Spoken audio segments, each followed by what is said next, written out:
Part 2. You will hear a woman giving a presentation about a holiday on an island in Britain that her company organises. First, you have some time to look at questions 11 to 14.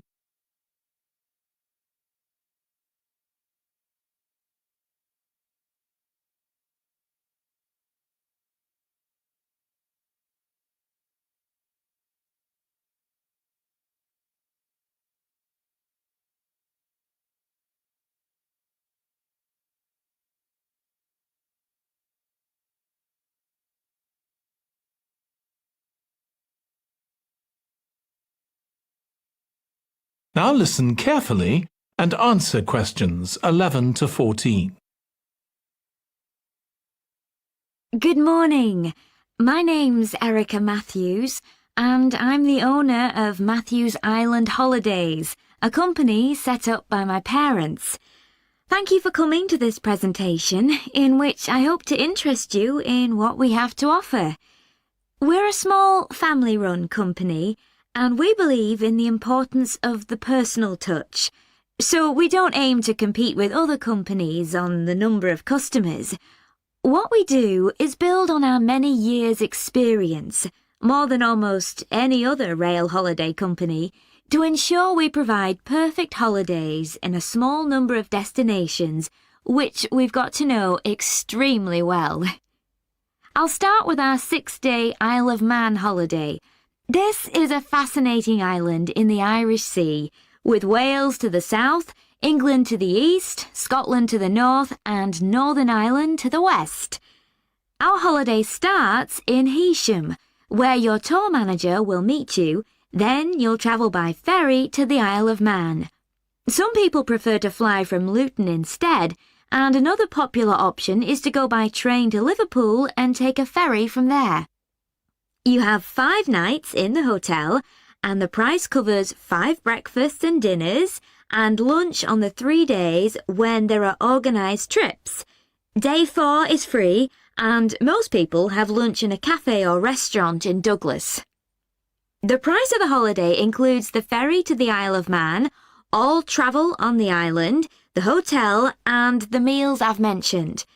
Incidentally, we try to make booking our holidays as simple and fair as possible, so unlike with many companies, the price is the same whether you book 6 months in advance or at the last minute, and there's no supplement for single rooms in hotels. If you make a booking then need to change the start date, for example because of illness, you're welcome to change to an alternative date or a different tour for a small administrative fee. Before you hear the rest of the talk, you have some time to look at questions 15 to 20.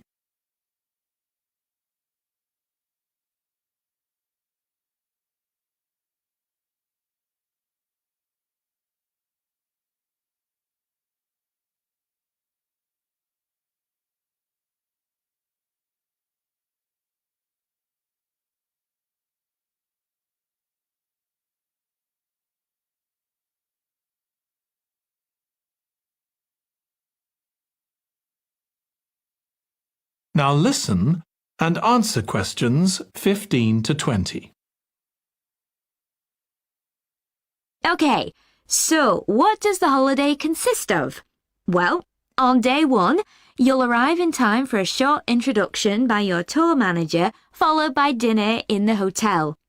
The dining room looks out at the river, close to where it flows into the harbour, and there's usually plenty of activity going on. On day 2, you'll take the coach to the small town of Peel, on the way calling in at the Tynwald exhibition. The Isle of Man isn't part of the United Kingdom, and it has its own parliament called Tynwald. It's claimed that this is the world's oldest parliament that's still functioning, and that it dates back to 979. However, the earliest surviving reference to it is from 1422, so perhaps it isn't quite as old as it claims. Day 3, we have a trip to the mountain Snaefell. This begins with a leisurely ride along the promenade in Douglas in a horse-drawn tram. Then you board an electric train which takes you to the fishing village of Laxey. From there, it's an 8-kilometre ride in the Snaefell Mountain Railway to the top. Lunch will be in the cafe, giving you spectacular views of the island. Day 4 is free for you to explore using the pass which we'll give you. So you won't have to pay for travel on local transport or for entrance to the island's heritage sites. Or you might just want to take it easy in Douglas and perhaps do a little light shopping. The last full day, Day 5, is for some people the highlight of the holiday, with a ride on the steam railway from Douglas to Port Erin. After some time to explore, a coach will take you to the headland that overlooks the Calf of Man, a small island just off the coast. From there, you continue to Castletown, which used to be the capital of the Isle of Man and its medieval castle. And on Day 6, it's back to the ferry, or the airport if you flew to the island, and time to go home. Now, I'd like to tell you a bit more. That is the end of Part 2. You now have 30 seconds to check your answers to Part 2.